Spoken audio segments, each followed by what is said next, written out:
Elizabeth Shove is a distinguished professor of sociology at Lancaster University, as I told you. She's known for her work on social practice theory, on consumption, and on demand. And she is now participating in the activities of the Center for Practice Theory in Lancaster.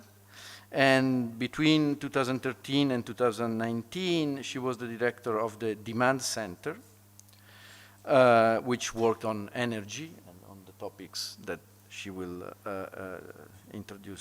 talk about today.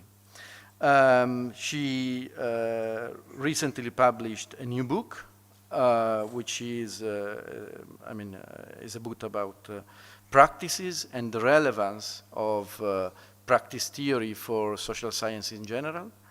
And the title is Connecting Practices, Large Topics in Society and Social Theory, where really she tries to show that practice theory that usually is deemed to be relevant only to study micro interaction, very small scale, let's say, interaction, can be very relevant to address very big issues. Among which, I guess, sustainability and the one of energy, which is today's topic. The title is What's Wrong with Energy Efficiency? And we are very happy to have this talk here in the Energy Center. Which better place than the Energy Center? So I thank you again, Elizabeth, and I thank you, the Energy Center, for hosting us again, and I leave the floor to you. Thank you. It's really lovely to be here, and I'm hoping I'm not going to disappoint you, so I'm not going to say very much about practice theory, if you were coming for that. And I might even be quite annoying if you're an engineer who spent your life working on energy efficiency, but in which case, just sit quiet for however long, 40 minutes, and then we can argue about that. But so the title originally is What's Wrong with, well, then it was energy efficiency, and now it's efficiency in general. And I think these ideas, although they're illustrated with reference to examples from energy, I think they apply to all kinds of other uses of the concept of efficiency. But again, that's something for you to judge as we go on. So I'm a sociologist. I ran this big energy centre, like £5 million in 6 years, and 45 people, and people from France and EDF and so on and so forth. And it occurred to me after a little while that actually this topic of efficiency was something that social science should get its claws into, really, and it wasn't something to take for granted. And so I wrote this paper, which the talk is based on, called What's Wrong with Energy. Still not there yet? Yeah, I should be close. I'll pay more attention to this. Is that better? Yeah. So I thought, well, efficiency is something the social sciences should pay attention to. So I started thinking about what that was, and read what engineers say about efficiency. So here's the first slide. The basic principle, which is, I think, applies across many areas, not just energy, is that efficiency is delivering the same service for fewer resources, whether it's energy or money or whatever it might be.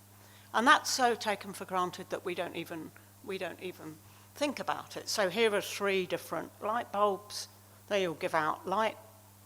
1 of them, 2 of them, do it more efficiently than the other. They use less energy per lumen. So that means the compact fluorescent light bulb is more efficient than the others. Nobody can disagree so far. I mean, this is really, really common sense. The next bit is a bit less common sense, and I want to convince you that efficiency is actually a really bad thing if you're interested in sustainability. So this is the next challenge. So I go from the common sense to the completely not common sense in whatever, 40 minutes, something like that. But first, I should go on a bit more about why efficiency is thought to be such a great thing. So this is a graph from the International Energy Agency, and it's an amazing graph, I think. It shows the uses of different fuels in different kind of colours, and gas and oil and coal and electricity and so on. And then it shows in orange efficiency as a fuel. What is going on here? In what way is not using energy a fuel? This is a puzzle that we really need to think about. The IEA needs to think about as well. And how did we get to the point where this diagram could be made and just reproduced and taken for granted? How did efficiency come to be? Quantifiable, as it is here. It's apparently changed over time.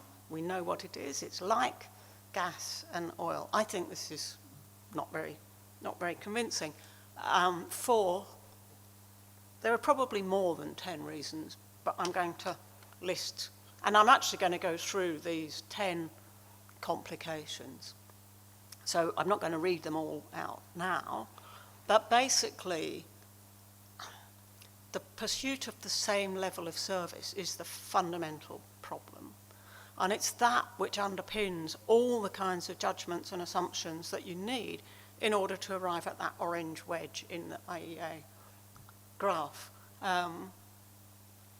The unit of efficiency is fixed. There's a temporal scale before and after.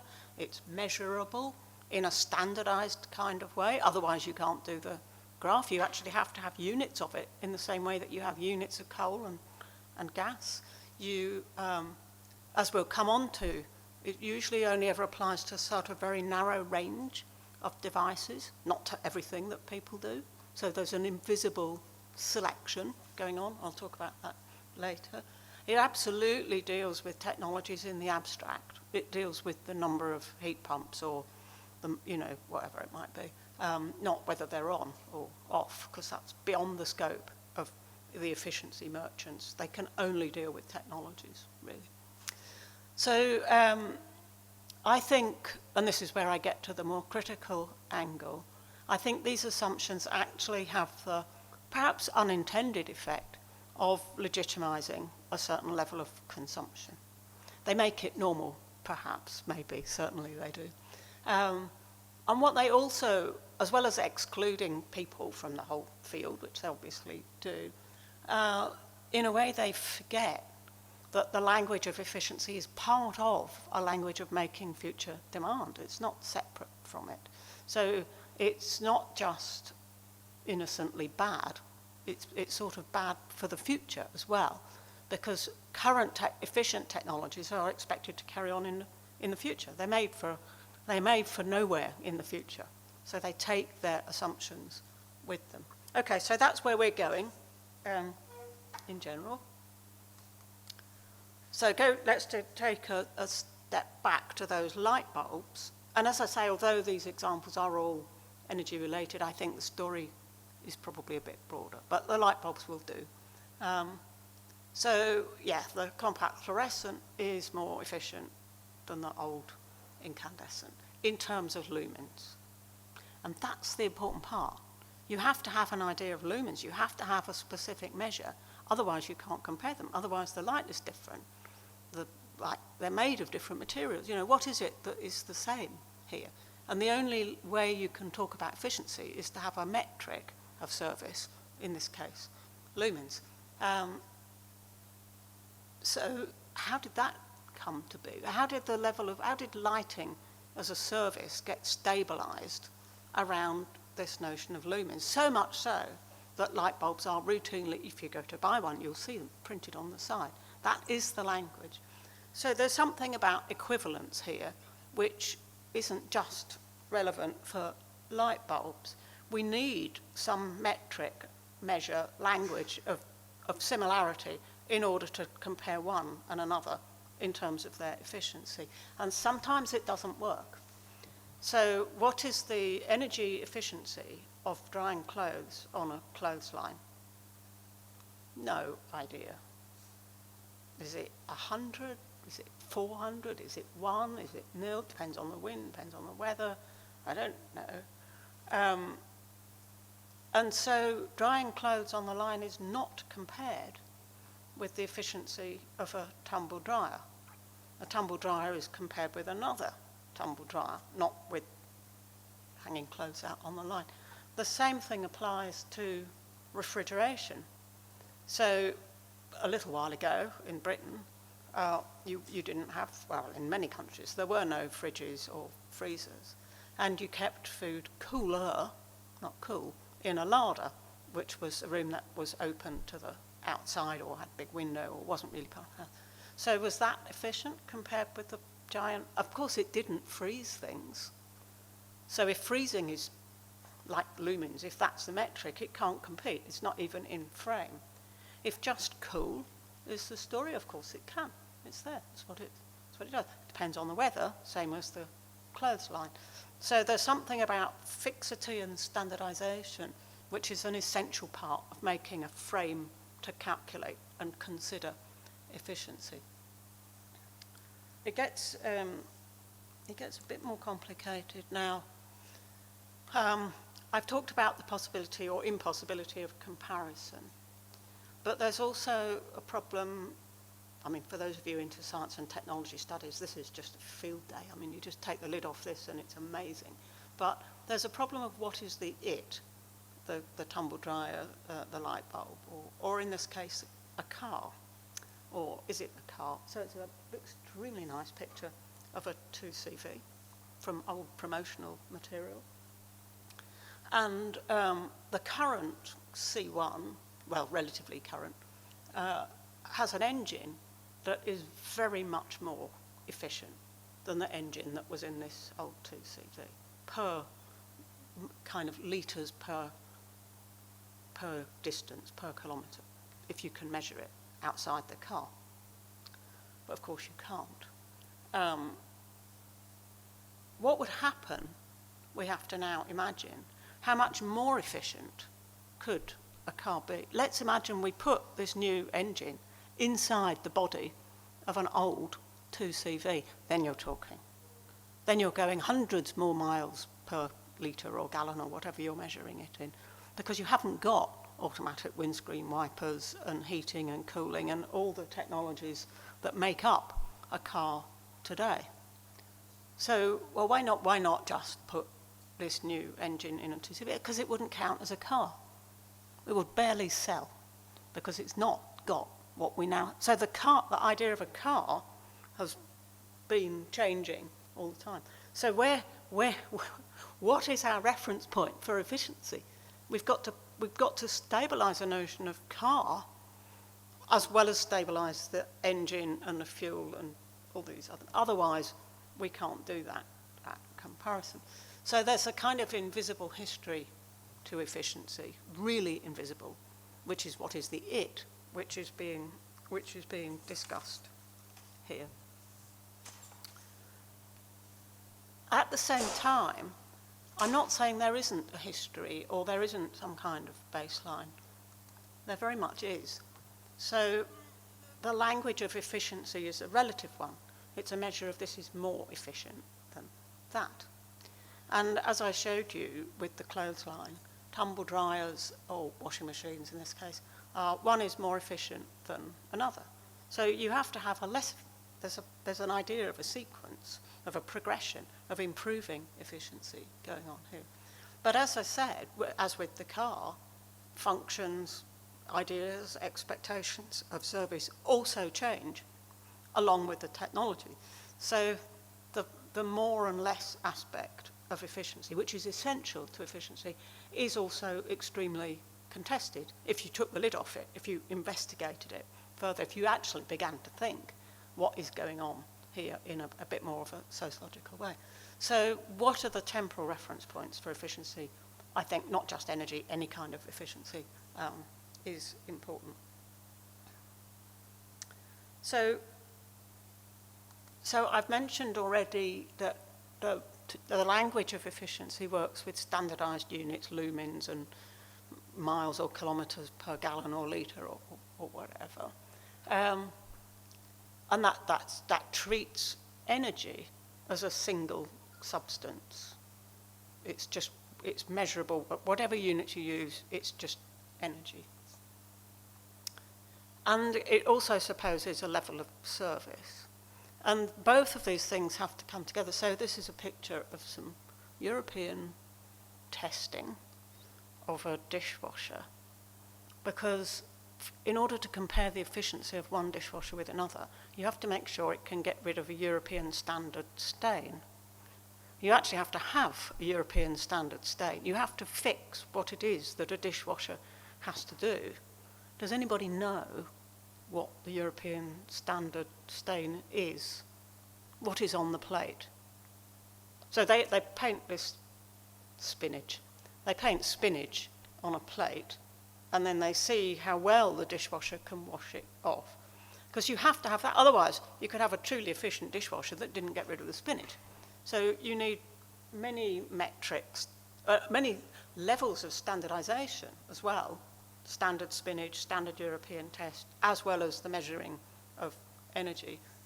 So there's a lot of work, invisible work usually, that goes on in the kind of calculations that make the ratings of a dishwasher in any white goods store that you go to, including spinach. So again, this is just a pack of issues. I'm just giving you a sense of how much work goes into making that orange block of the IEA efficiency as a fuel. Next, and this is more about energy and buildings. Buildings are actually really, really complicated things. They nonetheless get a measure of relative efficiency. This one uses so much energy a year and this one less, and so on, depending on its age and its insulation and how well it's built and so on. But there's a lot of things about heating and cooling that are left out of that discussion, including people, including what people are wearing. So I've got this picture of this it's air conditioning really, but it's quite a nice system. So the block over there is actually us, that stands for the skin.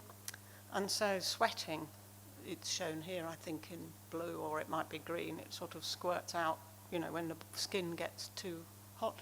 That's not included in the discussion. The wall is included in the discussion. The clothing is not included in the discussion. The air conditioning unit is included in the discussion. The controls, hazy ground, might be, sometimes not. But actually, the meaning of being comfortable, which is itself historically very variable, is an outcome of all of these, not separately, but in combination. So a language of efficiency can't deal with the actual integration that goes on when you have technologies in action, in use, in a building. So it's not an isolated air conditioning unit. It's part of this bigger system, sorry.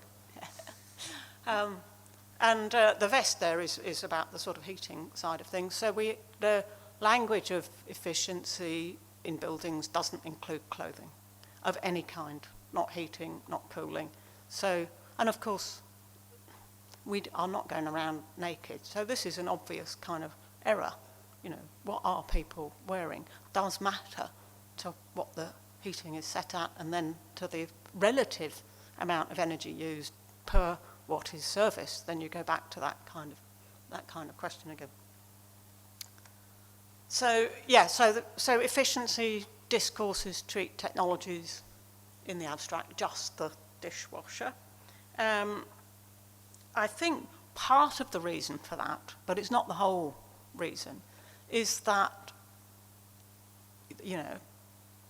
nation states and governments and so on are actually interested in selling things. This is not normally sort of foregrounded in discussions of sustainability and so on, but it's there. And I think for the International Energy Agency and others, efficiency is about selling new technologies. It's about establishing a new technology as in some way better. It becomes a quality of better that therefore justifies replacement. So here's a wonderful quotation from the IEA as well, about actively promoting refrigeration in China and India and places that haven't necessarily had any of these energy demands for some purposes in some places before. But it doesn't sound bad to say we'll sell the most efficient refrigerators on the market. That sounds like a good thing. But if that's replacing non-fridge technologies, that might not be such a good thing. But I think it's part of the story as to why there's such a technology fixation in all of this. That's also why promoting energy efficiency is also usually invisibly promoting some kind of change, if not an increase in consumption. So, yes, selling new efficient technologies, whether it's air conditioners or refrigerators, is part of sustaining what might well be quite problematic ways of life, like having no air conditioning or much less air conditioning, or reintroducing the siesta, God forbid. You know, these are sorts of possibilities that are not included, like the washing line, in a discussion of efficiency. Nobody knows what the world might have been otherwise, so that's another way of thinking about the promises that efficiency is making. The language of efficiency is supposing a worse future, to which efficiency is a kind of saviour or some kind of salvation. But the results can be positively weird. So this is a picture from Sweden. It's quite cold in Sweden, usually, relatively speaking. And these are this is a forest of highly efficient outdoor patio heaters, begging the question, but why are you heating the outdoors? I mean, why not just go inside? It's so sort of obvious. That's what buildings are for. So, but this is state-of-the-art infrared heating technology, big reductions in running costs. You know, I mean, it's got all the positive kind of language. And this, I think, to go back to that orange wedge in the first diagram, these are all folded into that. They're all part of that story, which is why I'm more than, I hope you are now too, a bit suspicious about this language of efficiency. And I've said it already, but in a way, efficiency favours the new. So the idea that an old Victorian terrace house was efficient is something of a problem, because house builders are building new, more efficient houses. That's how they're selling them. But what is the metric here? What is a house? You have to go back to that. And in some aspects of living in a smaller, usually, terrace house are technically, they use less energy for life, if that's the metric. The walls are actually often quite thick and not as bad as the efficiency merchants would necessarily point out. Some other aspect, yeah. So I think it's perhaps a bit too strong to say efficiency is a kind of slur on the past, but there is something about aiming for the future here. So I'm coming to the end of the list anyway. I think the language of improving, of saving, reducing is very dominant, and actually they all add up to increasing in the ways that I've described. So this is a kind of weird combination where the talk of reduction disguises persistent increase across the board. And so you can imagine why I said at the beginning, I hope nobody's here who's spent their life working, or at least if they are, we'll talk later about the significance of this for those who actually work on efficient technologies. But you could say, well, I could end there, but I don't think that would be fair. That's the sort of critique. So the next challenge, the positive challenge, is what do you do? How do you build the idea of demand into supply, production? Can you talk to Citroën and say, what is a car? What happened to the 2CV? Could we have And the answer may be a bit yes, or somewhere yes, or it's not a foregone conclusion. So although there are many things that hang together around the idea of a car, then it is possible to consider alternatives. And it's also possible, I think, to think about, as it were, measuring car or describing car. At the moment, I'm struggling because I haven't got a language in which to compare an old 2CV with a C1. I can't tell you that in lumens. There's no car service provision metric that I can use. This is part of the problem, because without that metric, you can't say, but it's not efficient. It's not efficient. If you had that, maybe you could. So maybe there's some way to go in language and description and measurement which captures the dynamics of service in a way that we don't do, now. Or, like with the air conditioning example, that captures technologies not on their own, but in combination with each other, not in isolation, but as a total system working together. Then you have a more complex idea of service and of relative efficiency of the total complex. That would be a step in a good direction. And that would depend on recognizing how deeply technologies are woven into what people do. They are not isolatable devices that can be just measured. They become woven into the fabric of daily life, into heating and cooling, into the body itself has changed because of living in standard 18 to 22 degrees C. We are not the creatures that we were before. So this is really gets deep into the social organisation of technology and society and so on. And of course ideas about what's comfortable have also changed spectacularly over the last 200, 300 years. More complex configurations, cars depend on supermarkets. Actually, how much luggage you can get into a 2CV becomes part of car. That's an important issue. And other people have written about supermarkets and shopping trolleys that are made to only carry as much as can go in a car. So you get these size things locking into each other. And then what do we mean by efficient? Size is a really big problem for efficiency. So the technicalities is to compare one giant fridge freezer with another giant fridge freezer, not with a small fridge freezer, because that would be unfair in some sense. So lots of things, including logistics and diet, and going on there. And really a failure, I think, to recognise also. So, I mean, I've mostly talked about energy and energy efficiency, and this is a really big topic for energy policy right across the board, everywhere. But why only energy policy? Many of the things I've talked about are affected by lots of other kinds of policies as well. So things about housing is not necessarily, that's urban planning, that's not energy policy. But does it matter for the energy that's used? Yes, of course it does. So actually to engage, even if we're willing to hang on to the idea of efficiency, which I think I'm probably not, but I am interested in relative energy using configurations, put it that way, then this is not just a topic about energy.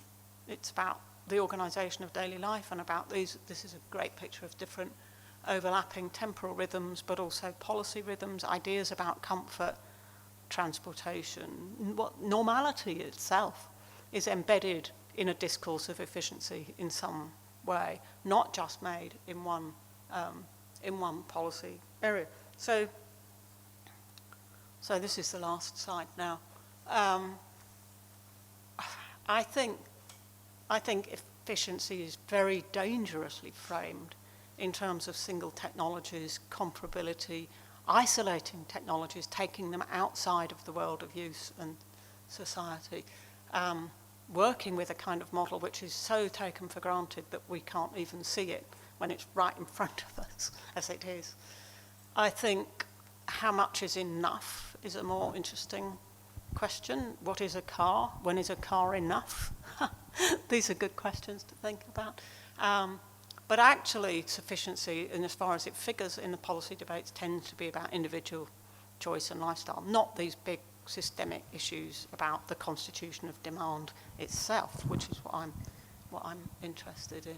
And I think these approaches, all of them, the kind of conventional view of sufficiency, and definitely also anything on efficiency, has no history. It ignores change over time. And this is a major problem because it's part of making change over time. So I would say, and you can disagree with me any minute now, that the job for social science and for policy is actually about kind of analysing and thinking about the invisible, about the taken for granted assumptions that are buried in the normal ways of working of boilermakers, retailers, designers, policymakers, and whoever. So I wrote, as I've said, I mean, you know, often articles come because you're a bit annoyed with something. So this was no exception. What's wrong with energy efficiency laid out the kind of list I've just given you, and it did get quite a negative reaction from people who said, but she's wrong, efficiency is a good thing. Look how much better the world is because of efficiency. And I couldn't do very much more apart from say, read the article again, because in a way I've said that's the problem. So we went round in circles a bit with that debate and never really got out. I don't think ever really got out of this black hole of efficiency. So maybe we will today. Let's see. I'll finish there.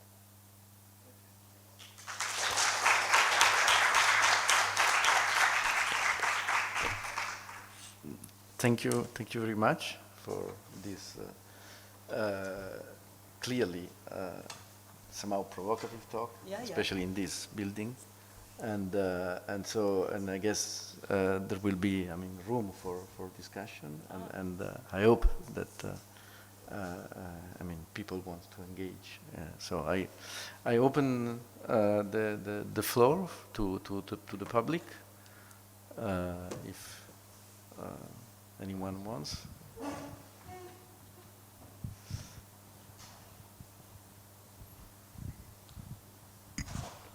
Thank you for your presentation. I'm an engineer, but I do agree with your... I'm an environmental engineer, so maybe that changes a bit.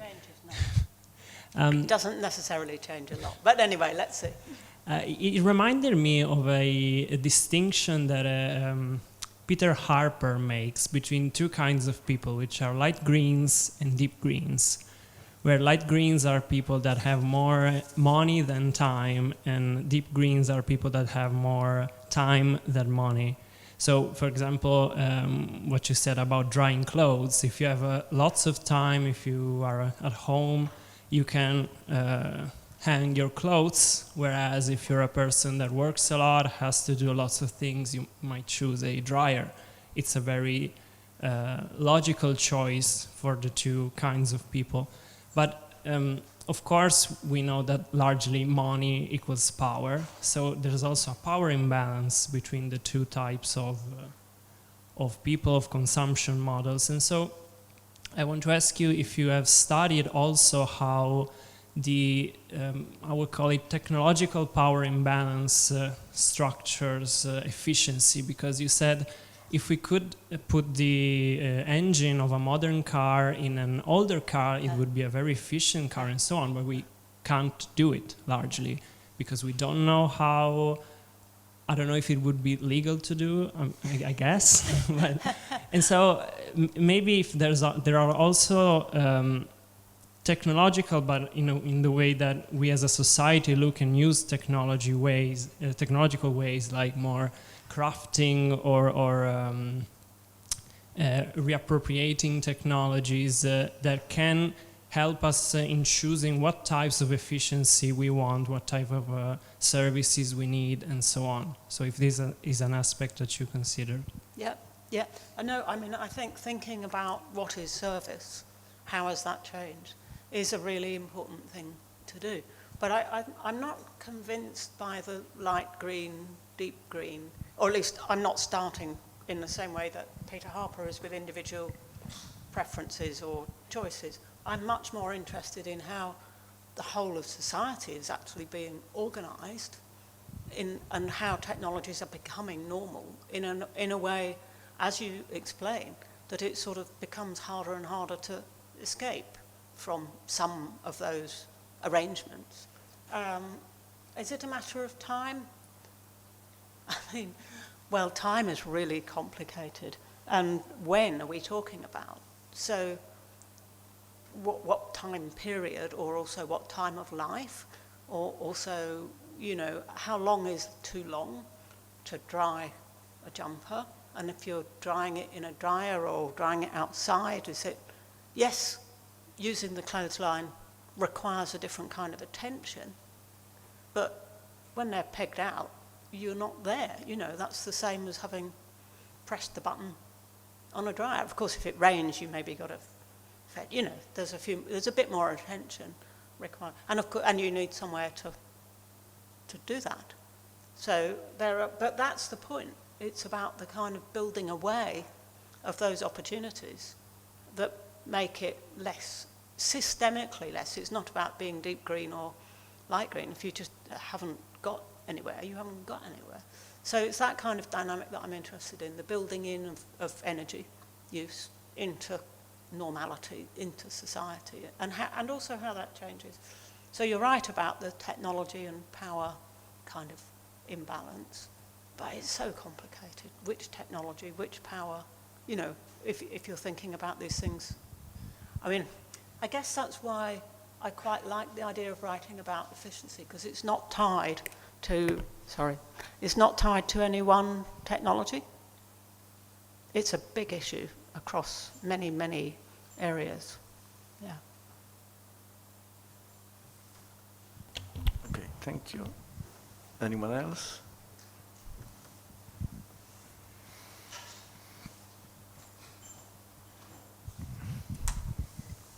Thank you. Thanks a lot for your presentation and to show how our world are really highly and increasingly infrastructured. I was thinking of one aspect I would be quite intrigued to hear a bit more about your vision of sufficiency, because in my understanding of what you've presented, you show how sufficiency is highly interwoven with efficiency. And is it necessarily so, and is it necessarily linked to practices, sufficiency, I mean? Because sometimes you could also imagine it's linked to the availability of some resources, and so in that case it changes a bit the perspective. And I just have in mind the example of Cape Town and these day zero for the water, when they had to have some form of sufficiency, not necessarily to maintain the same level of service, but to maintain some service. Yeah. And in that case, would you consider that as something completely similar or interwoven with efficiency in that sense? Yeah, I think sufficiency has potential, but I think it's been lost.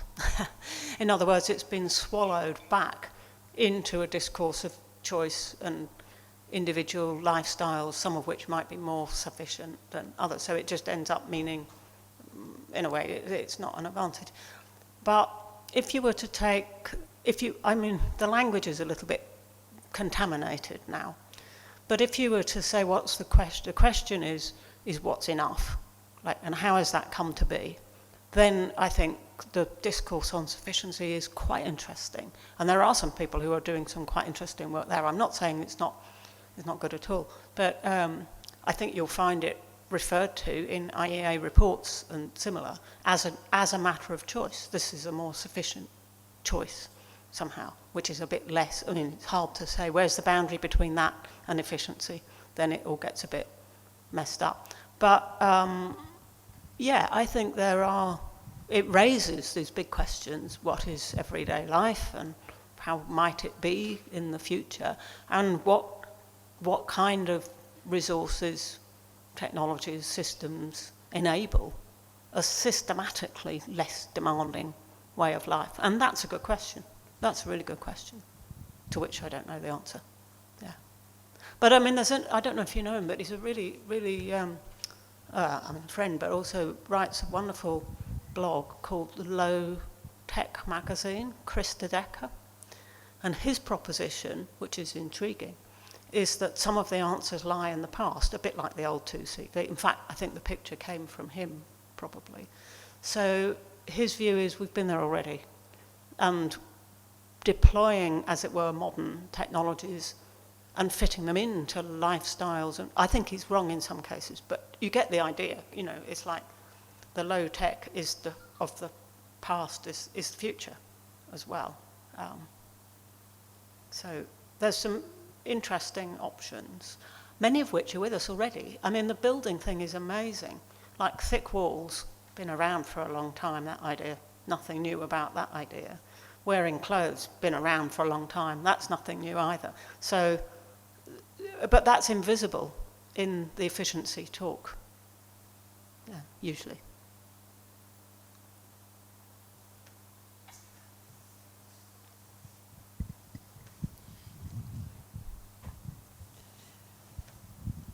Thank you.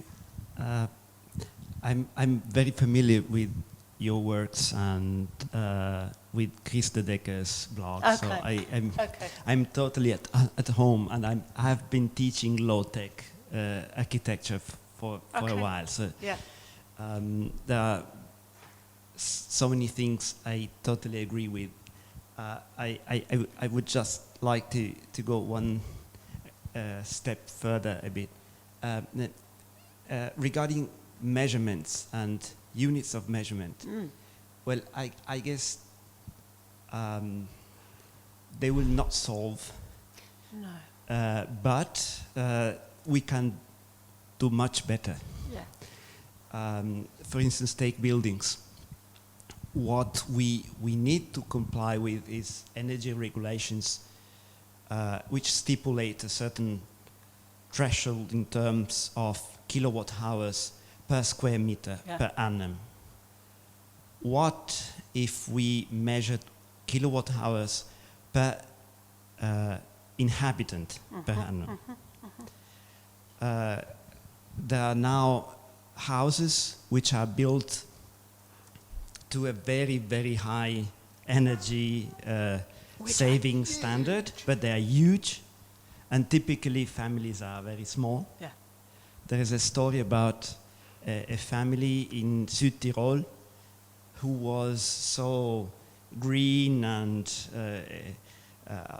you know what I mean, that they could afford a new house, 200 square meters, and they saved so much energy that they could afford a travel to the Caribbean every winter. You know what I mean? So the point is about enough, as you said. Yeah. Not to let anybody fool us. Measure the absolute consumption, not the relative consumption. Yeah. And from time to time, think about what if we took the reduction of consumption seriously in terms of not much individual choices, because I totally agree, we should do something as individuals, but it's a system.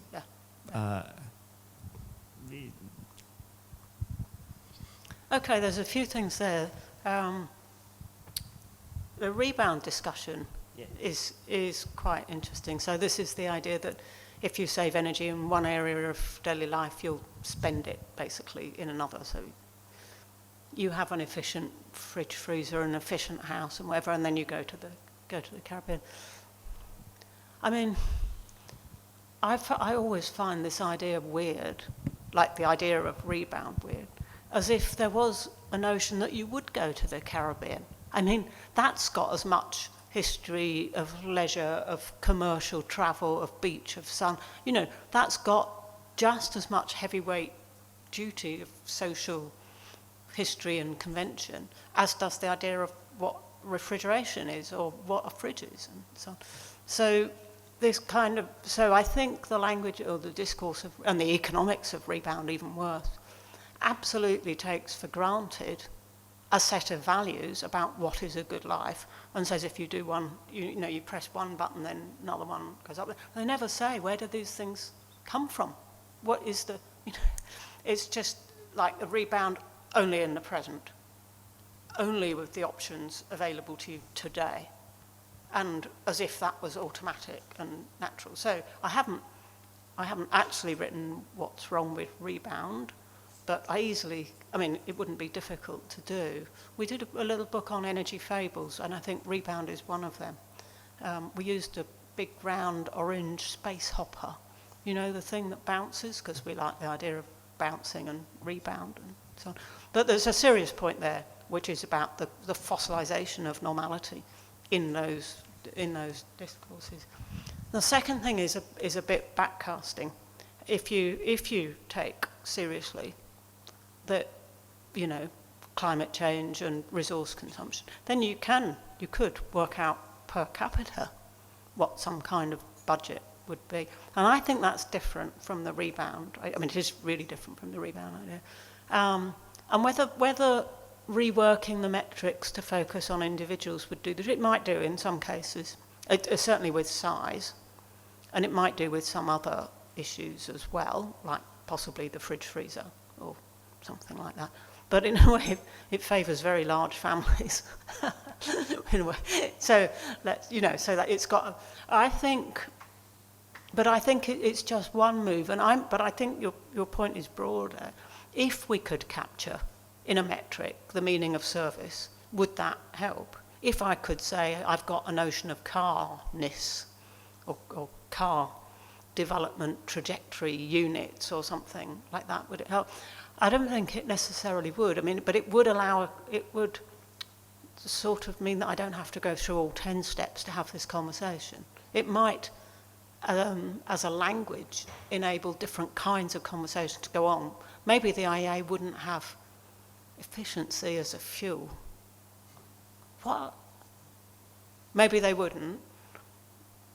Maybe it would be obvious to them that that was a daft thing to do, but it isn't yet. And there are so many other things holding that in place that, you know, we're just academics. We can't do a lot, really, or at least I can't. The best you can do is annoy people, I think. And then they actually start to think a bit, what am I doing here? What is that orange block, after all? Because otherwise it's just another report. It just flows through. But I think these reboundings and backcasting and units of service and so on, they're all part of this discussion.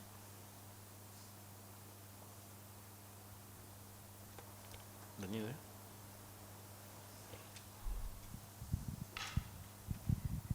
Thank you.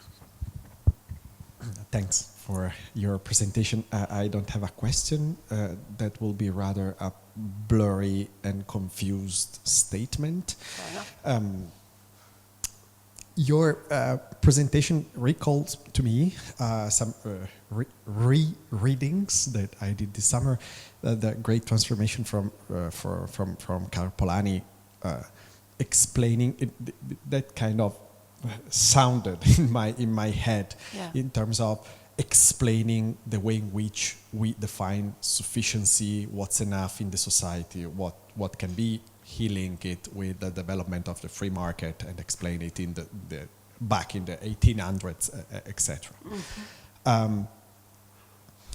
I work with designers, building designers, architects, and what I find is that the fact that designers doesn't control the mean of production widely affect the relationship with this kind of efficiency or performance attitude towards the building transformation. And this is a problem that I cannot really face while teaching, for example.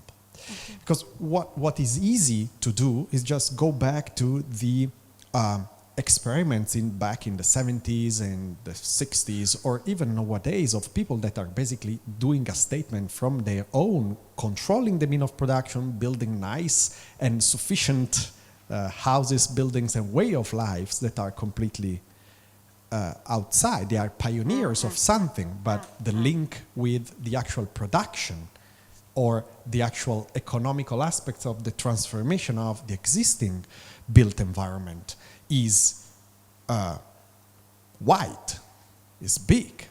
So this is my problem. How can I? This is one of my many problems in teaching. In teaching a course that is called Green Building Design, which I cannot really understand what it is. But anyway, that will be more a problem than a question than confused statement, as I said. Okay, so let's deal with capitalism. I mean, that's what you're saying. No, I don't know. I don't really know if that's the point. No, but is there anything in what I've had to say that speaks to these issues of the way a capitalist society goes on? Is efficiency a necessary part of a capitalist society? These are good questions to think about. Actually, I think they might not be. I mean, I think you can make money in lots and lots and lots of different ways. And I know what I have described is a kind of engine, like selling more fridges to China and India, and efficiency is new and it's about making markets and so on. But there are other ways of making markets for other services as well, not only products. So although I agree what the package that I've described is consistent with certain ways of making money, I'm not convinced that that's the end of the story.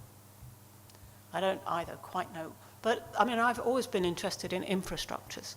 I think more than technologies, more than like individual devices, because I think infrastructures lay the ground for a long way ahead across many different practices.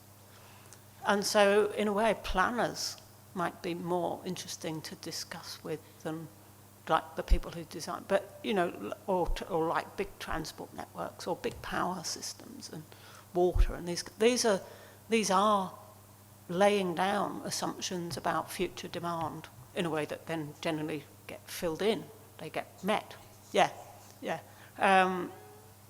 So it may be that it would be possible to build a city with a totally inadequate in current sense, infrastructures, that still works quite well. I mean, many cities are like that, actually.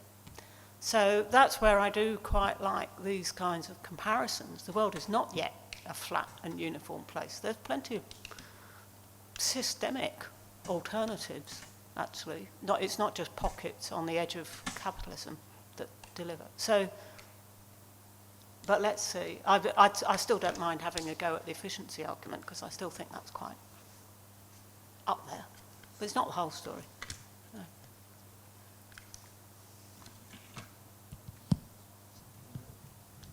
Anyone else? Okay, so I guess I will ask you just one last question if there is no one. I mean, one of the interesting things about your work, which is also of interest for Theseus, is somehow your engagement with policymakers. Mm-hmm.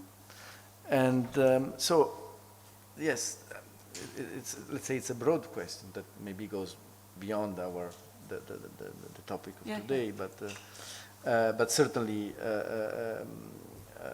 it also touched today's topic, because one of the issues for me is to understand how you deal with policymakers, especially if you somehow you try to introduce such a different kind of discourse, and so this is. Yeah. So I ran this research centre called Demand, Dynamics of Energy, Mobility and Demand, for 6 years. We had a lot of public funding, and with that came an obligation to talk to policy, which we took very seriously, because I guess we saw this as an opportunity to shift the language a bit, to make, I mean, I think we might have been funded by mistake, but that's another story. I think they read demand. The proposal was covered in what we were going to do, but I think they read the words differently. I'm sure they read the words differently. They thought demand was a technology. We thought demand is what is energy for in society. But anyhow, once I'd appreciated that mistake, then I could work better with the setup. we did a lot of different things to try and find the weak points or the cracks in this system of ideas and exploit those and like navigate our way through those. And that involved working, I mean, the policy, we did work with people from government departments who tended to be mavericks. They tended to be either at the very beginning of their career or at the very end of their career. So if they were at the beginning, they saw us as a bright, fresh, new thing that they could make. If they picked up these ideas, they could maybe make their way. I think they might be wrong, but they saw that. And the others were much more influential at the end of their careers, very powerful people who were just so jaded and bored with all the normal discourse that they found what we were doing really fresh and exciting. So they were enthusiastic and powerful, but limited because they were always seen by their middle-aged and middle-range colleagues as past it mavericks or too junior and not established enough. And that's quite right. We could not penetrate the middle wedge of normality, which makes its living out of doing normal. But we left a trail. I think writing is what we do. We've written a lot. There's the Energy Fables book, which takes classic stories about energy and not makes fun of them, but picks them apart in this way. We want that to be used in engineering teaching, which I think it is a bit. We made some little films, 5-minute films, nice graphics. We invited the mavericks that were interested in us, to our events. We made them play with us, light fires and play floorball. And, generally we took them outside the normal realm of where they were. We did what we could with quite a lot of energy, and we put quite a lot of time and effort into that. And whether it all disappeared into the sand or not, we will never know. And I think that's the thing. I think policy engagement, interaction is really important, because otherwise, how will anybody ever know any different? I think it's highly unreliable because the population changes all the time, so you can't be sure of it. You just have to do your best. But I think doing it vigorously is also part of the academic work, and it made me think differently about these issues when I see it from another angle. So I think it's generative and creative, so I'm all for it.